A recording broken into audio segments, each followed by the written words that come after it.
Yes. For at oprette en person, går du ind under programmet. Den åbner, så er der lige en kode og en brugernavn. Bum bum.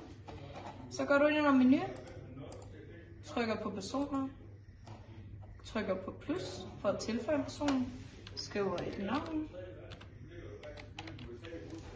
Ja, så trykker du på nøgler, tager en chip, scanner på brikken. Bum, det er din nøglebrik. Den er indscannet nu. Du kan skrive en kode her, hvis du har lyst til at tilføje en adgangskode til din nøglebrik. Derudover skal du ind i gyldighedsperiode, anvende gyldighedsperiode. De må have adgang til det her sted en time, så vi sætter den fra kl. 13 til kl. 14. Bum, og den tilføjer du ved at trykke på pilen, så den tilføjer til nøglebrikken. Adgangsrettighederne, det er de veje, de må gå og kan komme igennem med deres nøglebrik.